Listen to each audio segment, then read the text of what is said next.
Les différents plans obésité ont pointé la nécessité de multiplier les appareils médicaux adaptés aux personnes de forte corpulence, et pourtant, les associations s'en plaignent, beaucoup d'obèses renoncent à se soigner par peur de l'humiliation ou le manque de matériel adapté, alors que le ministère planche sur un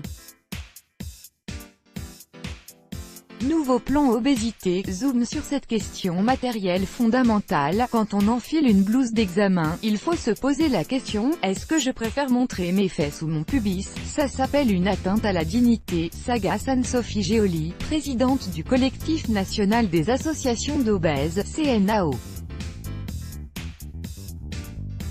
Dans leur manifeste contre la grossophobie, gros n'est pas un gros mot astérisque, publié fin mai, Daria Marx et Eva Pérez soulignent que les personnes obèses sont freinées dans leur accès aux soins à cause de ces balances, tensiomètres, chaises roulantes, brancards, lits inadaptés aux personnes de forte corpulence. Samedi 23 juin, tu fais quoi? Si tu es vers Paris, viens à la Mutinerie pour une soirée rencontre et dédicace de « Gros n'est pas un gros mot » et c'est @Vikenmusic qui nous fera danser, https://cht.co/lutte-cvs, gras politique, @graspolitique-bas, June 19, 2018. Alors que le ministère planche sur un nouveau plan obésité, cette question matérielle aux lourdes conséquences devrait être soulevée. Daria Marx et Eva Pérez, co-auteurs de Gros n'est pas un gros mot et fondatrice du collectif Gras Politique qui dénonce la grossophobie.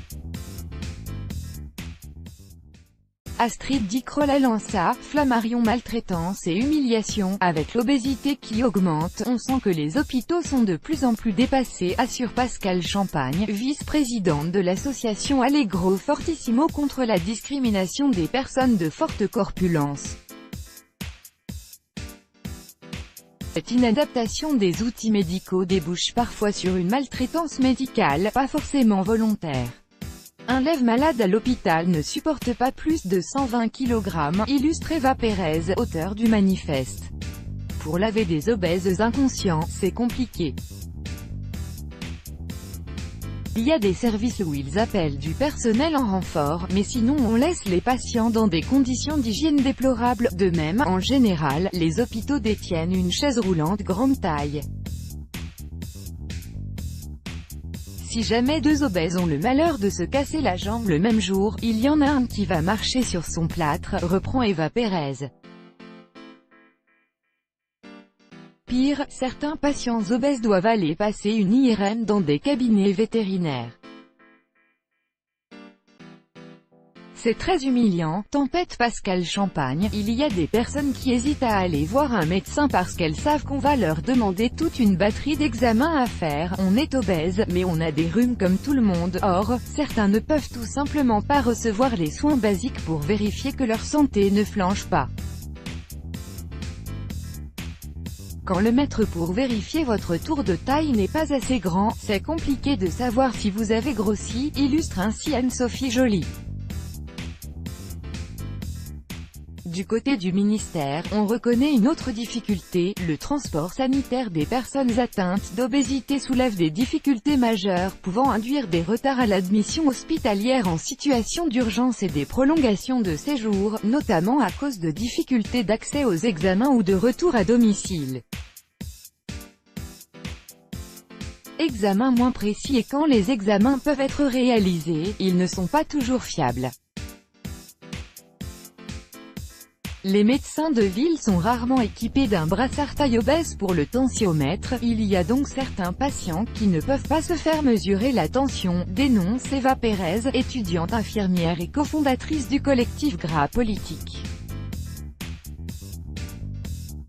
Et quand ils compriment leurs bras pour le passer, mécaniquement ça fait augmenter la tension, ce qui peut conduire à de mauvais diagnostics, parcours de soins pas adaptés ou au contraire retard de prise en charge. Quand des patientes enceintes et obèses réalisent une échographie, l'appareil n'est souvent pas assez performant car la graisse limite l'imagerie, ajoute Pascale Champagne, secrétaire médicale dans une maternité. L'examen ne peut donc pas être précis, ce qui crée beaucoup d'inquiétude et de culpabilité, autant de complications, angoisses et impossibilités qui freinent certaines personnes obèses à taper aux portes des médecins. On a des personnes qui ne vont plus se soigner par peur de casser le matériel, de déranger, parce qu'elles n'ont pas envie de montrer leurs fesses en traversant l'hôpital, reprend Anne-Sophie Joly. Un renoncement aux soins d'autant plus problématique que l'obésité multiplie les risques de développer cancer, diabète, hypertension pour ne citer que ces pathologies, et devrait donc être suivi de près. Un manque de volonté, les outils existent, assurent les auteurs de Gros n'est pas un gros mot. Mais ils ne sont pas commandés. C'est donc un choix de santé publique, les différents plans obésité avaient pourtant mis le doigt sur cette difficulté. Alors, aucune évolution. Au ministère, on assure qu'un travail est en cours. La mission d'intérêt général obésité a pour objectif de répondre à cette problématique pour accompagner les établissements dans leur stratégie d'équipement en véhicules de transport bariatrique. Surtout, 37 centres spécialisés obésité, CSO, en France ont été ouverts et ont acheté du matériel adapté. 3 d'entre eux à Paris se sont équipés d'appareils et d'équipements adaptés, des brancards 300 à 318 kg, des fauteuils 220 à 400 kg, des lits 200 à 500 kg, des systèmes de pesée 150 à 300 kg, des brassards, des tables de bloc adaptées 270 à 450 kg, précise l'Assistance publique Hôpitaux de Paris, APHP. Mais en dehors de ces CSO et de quelques services de nutrition et de chirurgie bariatrique, peu d'hôpitaux et médecins libéraux proposent des appareils adaptés. Il y a eu une amélioration, on n'est pas à zéro, mais il reste encore beaucoup de problèmes à régler, nuance Anne-Sophie Joly. Certains médecins s'équipent, mais cela reste ponctuel, alors que le pouvoir pourrait imposer un minimum d'équipement, renchérit Eva Pérez. J'ai la sensation qu'au lieu de s'adapter, le milieu médical veut tout faire pour que les personnes en surpoids retrouvent une corpulence normale, regrette Pascal Champagne. Est-ce que le plan obésité en préparation abordera la question? Anne-Sophie Joly, qui a participé à un groupe de travail sur l'obésité, se félicite de l'écoute attentive de la ministre. On espère un plan sur plus de 3 ans et que l'obésité devienne grande cause nationale, mais surtout que le grand public et le milieu médical comprennent que l'obésité, c'est une pathologie, martèle la présidente du CNAO.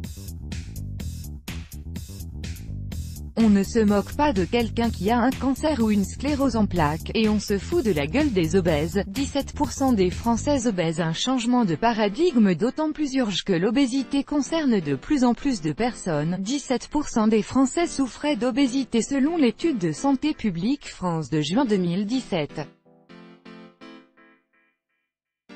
L'obésité galope, selon l'OMS en 2045, un individu sur 3 sera obèse si on reste à ce rythme, reprend-elle. On a une augmentation des maladies chroniques de plus en plus tôt et une baisse de l'espérance de vie.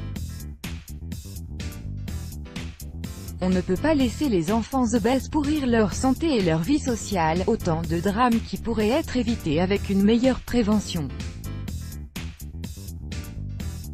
Des axes de la stratégie de santé de la ministre Agnès Buzyn, j'ai fait mon premier régime restrictif à 8 ans, aujourd'hui je suis obèse, tranche Eva Pérez. La prévention n'est pas adaptée. Et surtout, il faut aussi s'occuper des obèses qui ont besoin de soins dès aujourd'hui. Astérisque Gros n'est pas un gros mot, mai 2018, Flammarion, 5 €.